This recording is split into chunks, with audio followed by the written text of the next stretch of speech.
नमस्कार मित्रांनो. आज तुम्ही YouTube उघडलं आणि पहिल्याच मिनिटाला डोक्यात एकच प्रश्न घोळत असेल की आज सोनं आणि चांदी नेमकं काय करतायत? कालपर्यंत जे भाव होते ते आज अचानक का बदलले?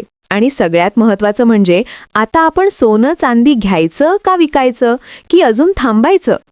काल भारतात 24 कॅरेट सोन्याचा दर अंदाजे 1 ग्रामला सुमारे 7,100 रुपयांच्या आसपास होता.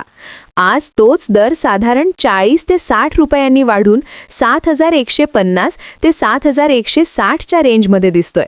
म्हणजे एका दिवसात फार मोठी उडी नाही, पण बाजाराचे संकेत स्पष्ट आहेत की खाली पडण्याची गती सध्या कमी झालीये. आता चांदीकडे पाहिलं तर चित्र थोडं वेगळं आहे. काल चांदीचा दर साधारण 1 किलोसाठी 83,500च्या आसपास होता. आज तो 83,200 ते 83,300च्या रेंजमध्ये आहे. म्हणजे चांदीत हलकीशी घसरण दिसतीये. आता येऊया सगळ्यात जास्त विचारल्या जाणाऱ्या प्रश्नाकडे. आजचा लाईव्ह अंदाजी गोल्ड रेट किती आहे? मित्रांनो, लक्षात ठेवा, हे दर शहरानुसार बदलू शकतात. पण साधारण भारतात आज 24 कॅरेट सोन्याचा 1 ग्रॅम दर सुमारे 7,150 रुपये आहे. 10 ग्रॅमसाठी सुमारे 71,500 रुपये आणि 100 ग्रॅमसाठी सुमारे 7,15,000 रुपये इतका आहे. 22 कॅरेट सोनं पाहिलं तर 1 ग्रॅम सुमारे 6,550 रुपये, 10 ग्रॅम सुमारे 65,500 रुपये आणि 100 ग्रॅम सुमारे 6,55,000 रुपये इतका दर दिसतोय. 18 कॅरेट सोन्यासाठी 1 ग्रॅम साधारण 5,360 रुपये, 10 ग्रॅम सुमारे 53,600 रुपये आणि 100 ग्रॅम सुमारे 5,36,000 रुपये इतका आहे. हे दर अंदाजे आहेत, पण सध्याच्या बाजाराशी खूप जवळचे आहेत. आता चांदीकडे वळूया. आज चांदीचा 1 ग्राम दर साधारण 83 रुपये आहे.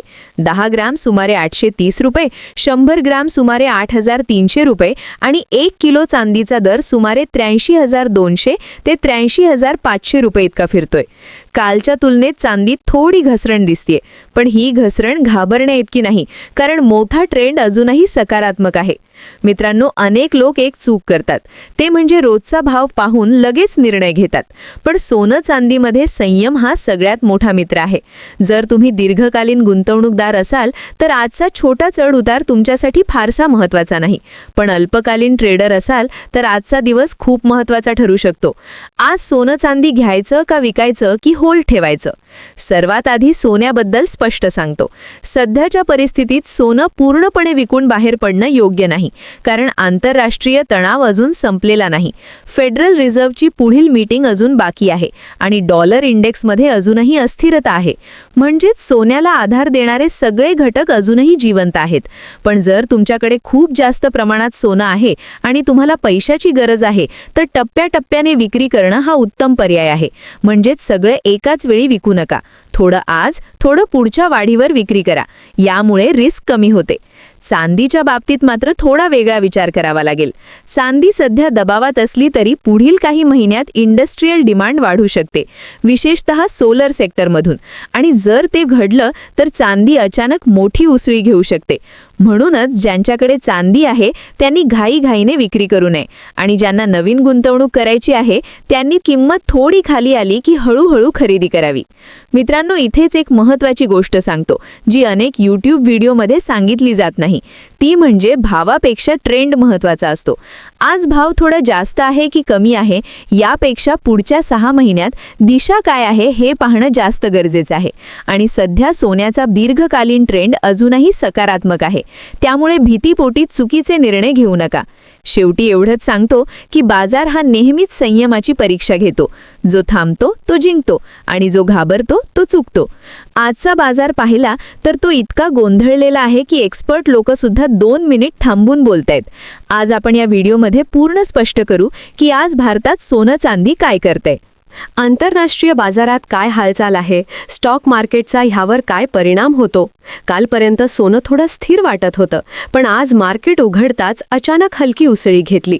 याचं कारण काय? तर पहिलं कारण म्हणजे आंतरराष्ट्रीय बाजारात डॉलर इंडेक्स थोडासा कमजोर झालाय. जेव्हा डॉलर कमजोर होतो तेव्हा सोनं मजबूत होतं, कारण जागतिक गुंतवणूकदार आपले पैसे सुरक्षित ठिकाणी म्हणजेच सोन्यात टाकायला सुरुवात करतात.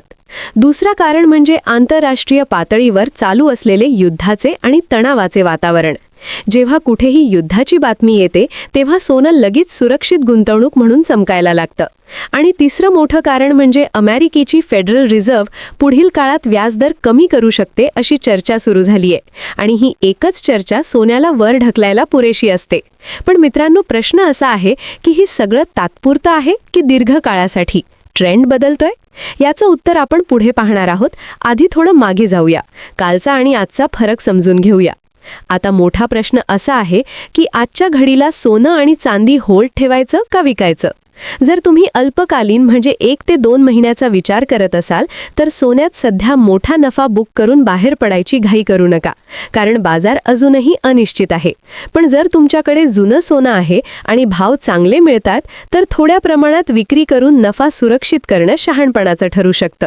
चांदीच्या बाबतीत मात्र थोडा संयम ठेवणं गरजेचं आहे, कारण इंडस्ट्रियल डिमांड पुढच्या काही महिन्यांत वाढू शकते आणि तेव्हा चांदी वेगळीच चाल दाखवू शकते. मित्रांनो, इथेच थांबू नका, कारण पुढच्या भागात आपण भारतातल्या आणि आंतरराष्ट्रीय बातम्या सविस्तर पाहणार आहोत आणि तिथेच खरा खेळ लपलेला आहे. मित्रांनो, आता थेट भारतातल्या आणि आंतरराष्ट्रीय बातम्यांकडे वळूया, कारण सोनं चांदीचा बाजार हा फक्त एका देशावर अवलंबून नसतो. संपूर्ण जगात जे घडते त्याचा थेट परिणाम आपल्या खिशावर होतो. भारतात सध्या लग्नसराईचा हंगाम सुरू आहे आणि याच काळात सोन्याची फिजिकल डिमांड वाढते. पण यावेळी एक वेगळी गोष्ट दिसतीये. लोक खरेदी करतायत पण घाईत नाहीत, कारण प्रत्येकाला वाटतंय की भाव थोडे खाली येतील आणि मग घेऊ. म्हणूनच बाजारात डिमांड असूनही भाव फार वेगाने वर जात नाहीये. दुसरीकडे आंतरराष्ट्रीय बाजारात काय चाललंय ते पाहिलं तर अमेरिकेचा स्टॉक मार्केट थोडासा अस्थिर आहे. टेक स्टॉक्समध्ये चढ उतार सुरू आहेत आणि जेव्हा स्टॉक मार्केटमध्ये अनिश्चितता वाढते तेव्हा मोठे गुंतवणूकदार आपले पैसे सोन्याकडे वळवतात. यामुळेच गेल्या काही दिवसांत गोल्ड ETF मध्ये गुंतवणूक वाढताना दिसतेय. ही खूप महत्त्वाची गोष्ट आहे, कारण ETF मध्ये पैसा आला की त्याचा थेट परिणाम सोन्याच्या दरावर होतो. आता डॉलर इंडेक्सबद्दल थोडं बोलूया.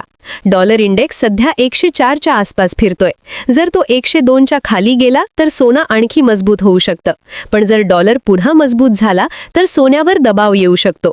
म्हणजेच पुढचे काही दिवस हे निर्णायक असणार आहेत.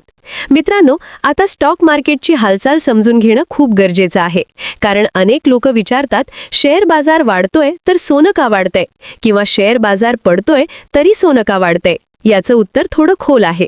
शेअर बाजार आणि सोनं दोघेही एकाच वेळी वाढू शकतात. जेव्हा बाजारात खूप जास्त पैसा असतो आणि दोघेही एकाच वेळी पडू शकतात जेव्हा मोठा आर्थिक धक्का बसतो. सध्या परिस्थिती अशी आहे की गुंतवणूकदार थोडे घाबरलेले आहेत, पण पूर्णपणे बाहेरही पडत नाहीयेत. म्हणूनच सोनं स्थिर पण मजबूत दिसतंय. आजच्या व्हिडिओमधून जर तुम्हाला थोडीशीही स्पष्टता मिळाली असेल तर हा व्हिडिओ शेवटपर्यंत पाहिल्याचं सार्थक झालं असं समजा. धन्यवाद.